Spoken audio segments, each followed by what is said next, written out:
오늘 이 새벽에는 하나님의 소리를 들으라라는 제목으로 말씀 나누길 원합니다.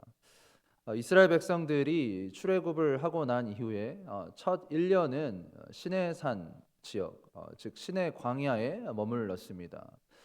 그들은 그곳에서 하나님이 주시는 율법과 유례를 받게 되었고 그곳에서 1년이라는 시간을 보내게 됩니다. 그리고 난 후에 이제 드디어 가나안 땅을 향해 이스라엘 백성들이 출발을 하게 됩니다.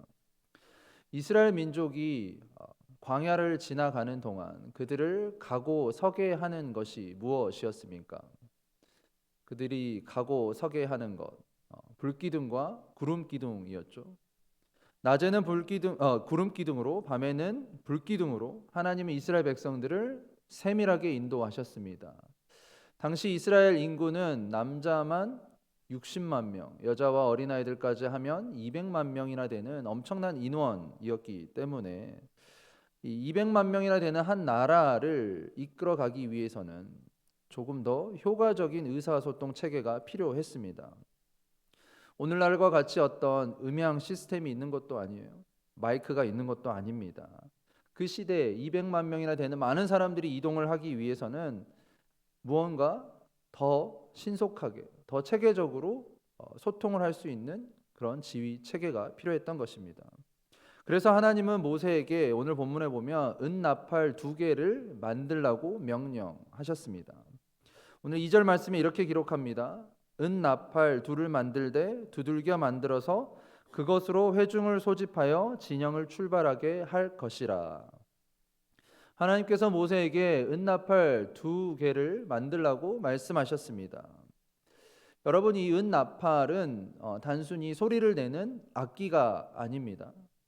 사실 이 나팔은 하나님의 인도하심을 상징하는 도구입니다. 은나팔은 이스라엘 백성들에게 하나님의 뜻을 전달하는 수단이었습니다. 여기서 모세에게 은나팔을 만들라고 하신 그 하나님의 뜻, 그 주요한 목적은 무엇입니까? 2절에 보니 회중을 소집하며 진영을 출발하게 한다라고 말씀합니다. 하나님은 이스라엘 백성들이 가나안 땅을 향해 갈 때 모여서 같이 전진하는 것을 원하셨습니다. 여러분 한번 생각해 보세요. 가나안 땅을 향해 가는 수많은 이스라엘 백성들이 명령을 따르지 않고 각기 마음대로 가고 싶은 대로 간다라고 가정을 해보세요. 200만 명이나 되는 엄청난 인원입니다. 그 많은 인원이 척박한 광야를 지나가기 위해서는 같이 움직여야 합니다. 대열을 이탈하거나 무리해서 뒤처져서는 안 됩니다. 광야는 위험한 지역입니다. 낮에는 해가 뜨겁고 밤에는 기온이 차갑고 언제 사나운 맹수가 달려들지 모르는 그러한 지역입니다. 함께 움직이지 않고 혼자 가다가 낙오하게 되면 목숨이 위태로운 상황에 직면하게 될 수도 있습니다. 이런 말이 있습니다. 뭉치면 살고 흩어지면 죽는다. 딱 이스라엘 백성들에게 해당하는 말입니다. 뭉치면 살고 흩어지면 죽는다. 말 그대로 이스라엘 백성들은 잘 뭉쳐야 했습니다.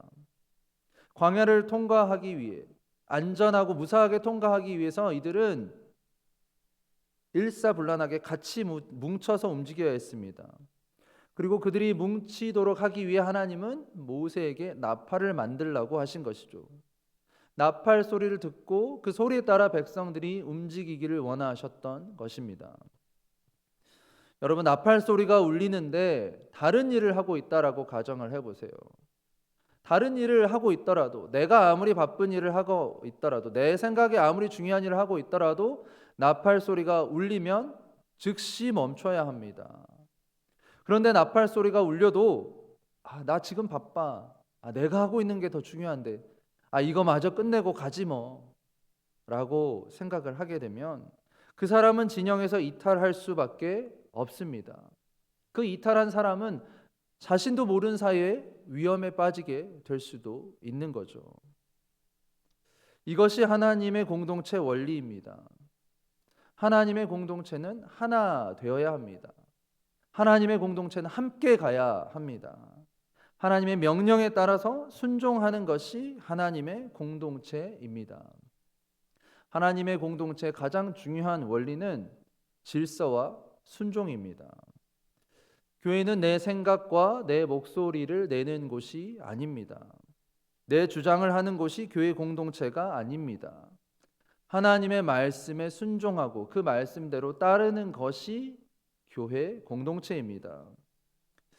오늘 새벽에 한 40에서 50여 분 나오신 것 같아요. 여러분 한 사람 한 사람이 각자의 생각이 관점이 다 다릅니다. 그렇지만 때로는 여러분들의 생각을 내려놓으셔야 합니다. 무엇을 위해서요? 하나님의 선한 뜻을 위해서 내려놓아야 합니다. 그렇게 하면 누구에게 유익이 되느냐? 다른 사람에게 유익이 되는 것이 아니라 나에게 유익이 됩니다. 여러분 각자에게 유익이 됩니다. 하나님 공동체 안에 있다라는 것은 이스라엘 백성들로 치면 가나안 땅에 들어가는 그 무리 안에 있다라는 거예요. 가나안 땅, 약속의 땅, 젖과 꿀이 흐르는 땅, 하나님께서 예비하신 그 땅입니다. 하나님 말씀에 순종하는 자만이 하나님의 나라에 들어갈 수 있습니다. 하나님 말씀에 불순종하고 하나님을 대적하는 사람은 절대 그 땅에 들어갈 수 없습니다. 이스라엘 백성들에게 나팔 소리는 무엇과 같습니까? 이스라엘 백성들에게 나팔 소리는 하나님의 음성과 같습니다. 나팔 소리가 울린다? 그러면 그것에 따라 움직여야 합니다. 나팔 소리가 울리는데 그 소리를 따르지 않는 자들 낙오하게 돼요. 결국 그렇게 되면 그 자들은 가나안 땅에 들어가지 못합니다. 오늘날로 말하면 하나님 나라에 들어가지 못한다라는 거예요. 교회 안에 여러 가지 목소리가 나올 수 있습니다. 교회도 사람이 모여있는 공동체이기 때문이죠. 그래서 필연적으로 서로의 생각과 주장이 다를 수밖에 없습니다. 그런데 아무리 내 생각과 주장이 옳은 것 같지만 우리는 무엇 앞에 순종해야 합니까? 하나님 말씀 앞에 순종해야 합니다. 하나님 말씀 앞에 내 생각과 내 주장을 내려놓아야 합니다. 하나님의 말씀을 듣고 그 말씀에 순종하기 위해 여러분 오늘 이 새벽 이 자리에 나오신 거예요. 아멘. 하나님 말씀이 선포될 때 순종해야 합니다. 여기서 순종한다라는 전제는 이 하나님의 말씀을 다른 사람이 순종하는 것이 아니라 다른 사람에게 적용하는 것이 아니라 나에게 주신 말씀으로 먼저 깨닫고 생각하고 적용해야 한다라는 것입니다. 그 하나님의 말씀을 내 자신에 먼저 비춰보아야 합니다. 나는 오늘 하나님 주신 말씀대로 살아가고 있는가? 하나님은 나에게 오늘 무엇을 말씀하시는가? 시편 119편 105절에 시편 기자가 이렇게 고백합니다. 주의 말씀은 내 발의 등이요 내 길의 빛이니이다. 우리의 삶의 지표가 되는 것은 말씀입니다. 말씀이 우리의 삶을 이끌어야 합니다. 가는 길을 모를 때, 무언가를 결정하고 결단해야 할 때 말씀이 기준이 되어야 합니다. 하나님의 말씀이 기준이 되지 못하면 어느 순간요 세상의 소리를 듣거나 사람의 목소리를 들을 수 있습니다. 여러분 하나님은 우리가 못 알아듣도록 말씀하시지 않습니다. 하나님은 우리가 잘 이해할 수 있도록 깨달을 수 있도록 구체적으로 말씀하시고 인도해 주십니다. 이제 3절부터 쭉 보면 은나팔을 부는 방식에 따라서 백성들이 취해야 할 지침, 행동들이 다르다라고 알려줍니다.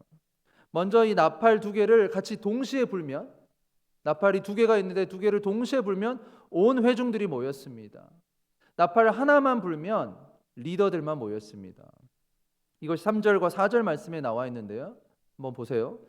나팔 두 개를 불 때에는 온 회중이 회막문 앞에 모여서 내게로 나올 것이요 하나만 불 때에는 이스라엘의 천부장된 지휘관들이 모여서 내게로 나올 것이며, 이 나팔 소리는 하나님의 명령을 전달하는 도구였습니다. 그래서 이 소리를 잘 들어야 했습니다. 또 5절과 6절에 보면 나팔을 크게 불면 이 동쪽 진영에서 행진을 하고 또 다시 크게 불면 이제 남쪽 진영에서 행진을 해야 했습니다. 5절과 6절 말씀. 너희가 그것을 크게 볼 때에는 동쪽 진영들이 행진할 것이며 두 번째로 크게 볼 때에는 남쪽 진영들이 행진할 것이라 떠나려 할 때에는 나팔 소리를 크게 불 것이며. 이 나팔 소리를 한 번 부느냐 아니면 두 번 부느냐에 따라서 취해야 할 행동이 달랐습니다. 지시사항이 굉장히 구체적입니다. 따라서 이스라엘 백성들은 나팔 소리가 몇 번 들리는지, 크게 들리는지 아닌지를 잘 구분해야 했습니다. 여러분, 이스라엘 백성들이 나팔 소리를 듣고요, 그들의 삶의 방향을 맞춘 것처럼 오늘을 살아가는 우리도 하나님의 말씀을 듣고 그 말씀대로 살아가야 합니다. 하나님의 말씀은 듣는 것으로 끝나지 않습니다. 하나님의 말씀은 듣고요, 그 들은 말씀을 분별해야 합니다. 또 말씀을 분별하기 위해서는 우리가 영적 통찰력이 필요합니다. 이 영적 통찰력이 필요한 이유는 그 주신 하나님의 말씀을 듣고 온전히 깨달아 그 뜻대로 살아가기 위함입니다. 강단에서 선포되는 말씀이 아무리 분명하더라도요, 여러분이 그 말씀을 깨닫지 못하면, 여러분이 그 말씀을 올바르게 분별하지 못하면 말씀대로 살아갈 수가 없죠. 그렇게 되면 교회 안에 질서와 순종이 아니라 갈등과 분열이 있을 수밖에 없습니다. 혼란이 있을 수밖에 없습니다. 하나님의 말씀은 순종하라고 주셨습니다. 하나님의 명령에 따라 이스라엘 백성들이 나팔 소리를 들었습니다. 그리고 순종한 가운데 나아가게 되었습니다. 마찬가지로 하나님 우리에게 말씀을 주시면 그 말씀이 하나님께서 나에게 오늘 말씀을 주시는구나, 나에게 이렇게 살아가라고 주신 말씀이구나 라고 깨닫고요, 순종해야 합니다. 하나님은 질서의 하나님이세요. 고린도전서 14장 34절에 하나님은 무질서의 하나님이 아니시오 오직 화평의 하나님이시니라 라고 말씀합니다. 하나님이 이 세상 모든 만물을 질서 있게 만드신 것처럼요, 교회 안에도 올바른 질서가 있어야 합니다. 교회 조직과 교회의 운영 체계 안에 질서가 있어야 합니다. 그 질서가 지켜져야 합니다. 교회는 효율성을 위한 공동체, 단체가 아닙니다. 내가 보기 좋은 대로 행해도 되는 그러한 곳이 아닙니다. 교회는 질서의 공동체. 왜 질서의 공동체입니까? 왜 하나님의 공동체, 질서 하는데 질서가 중요합니까? 그 이유는 하나님께서 주시는 궁극적인 승리를 얻기 위해서입니다. 여러분, 이 은나팔은 단순히 모여서 이스라엘 백성들을 행진하기 위해 부르는 그런 도구가 아니었습니다. 하나님께서는 이스라엘 백성들이 대적과 싸울 때에도요, 나팔을 크게 불라고 명령하셨습니다. 그렇게 할 때 하나님께서 이스라엘 백성들을 기억하시고 그들을 대적들로부터 구원해 주시겠다라고 약속하셨습니다. 9절 말씀 보세요. 또 너희 땅에서 너희가 자기를 압박하는 대적을 치러 나갈 때에는 나팔을 크게 불지니 그리하면 너희 하나님 여호와가 너희를 기억하고 너희를 너희의 대적에게서 구원하시리라. 아멘. 하나님이 이스라엘 백성들에게 승리를 주시겠다라고 약속하셨습니다. 이스라엘 민족 광야를 통과해서 어디로 가는 여정 가운데 있습니까? 그들은 광야를 통과해서 가나안 땅으로 들어가야 합니다. 가나안 땅, 하나님이 약속하신 땅, 젖과 꿀이 흐르는 하나님이 예비하신 땅입니다. 그들이 가야 할 그 최종 목적지 가나안 땅, 그런데 쉽게 들어갈 수 있는 것이 아니죠. 광야를 통과하면서 크고 작은 대적들과 싸움을 해야 했습니다. 그때 하나님이 이스라엘 백성들에게 은나팔을 불라고 했어요. 그 나팔 소리, 이스라엘 백성들을 원수의 손에서 건지시고 구원하시는 하나님을 떠올리는 그러한 도구인 것이죠. 전쟁은 누구에게 속한 것입니까? 하나님을 믿는 자들에게 전쟁은 하나님께 속한 것입니다. 이스라엘 백성들은 그들이 싸우는 전쟁이 하나님께 속한 것임을 기억해야 했습니다. 나팔 소리가 울려 퍼질 때, 그래, 이 전쟁은 하나님께 속한 것이지, 나의 힘으로 이 전쟁을 치르는 것이 아니라 하나님이 우리의 편에 서서 우리를 위해 싸워주시지 라고 깨닫고 믿고 나아가야 했습니다. 사랑하는 여러분, 오늘 우리도 전쟁을 치르며 살아갑니다. 우리가 치르는 전쟁, 어떤 전쟁이에요? 영적 전쟁입니다. 오늘 우리도 보이지 않는 이 영적 전쟁을 매일 치르며 살아갑니다. 우리의 가정에서, 여러분의 일터에서, 교회에서, 또 여러분이 살아가는 그 삶의 영역에서 보이지 않는 이 영적인 전쟁을 치르며 살아갑니다. 나의 죄, 내 안에 있는 그 죄성과 우리는 싸워야 합니다. 나의 욕심, 이기심, 자아, 시기, 다툼, 질투, 내 안에 있는 그 죄의 본성에부터 이 세상의 유혹과도 우리는 또 끊임없이 싸워야 합니다. 사단은 우리를 넘어지게 하고 끊임없이 참소하려고 합니다. 그런데 우리가 기억해야 할 것은 이 영적 싸움에서 이길 수 있는 방법은 하나님의 도우심을 구하는 것입니다. 하나님의 도우심을 구하는 것. 에베소서 6장 12절에서 13절 말씀에 이렇게 고백합니다. 우리의 씨름은 혈과 육을 상대하는 것이 아니요 통치자들과 권세들과 이 어둠의 세상 주관자들과 하늘에 있는 악의 영들을 상대하므라. 그러므로 하나님의 전신갑주를 취하라. 아멘. 우리는 보이지 않는 영적 전쟁 가운데 매일 살아갑니다. 그 영적 전쟁 가운데 있을 때 하나님의 도우심을 구해야 합니다.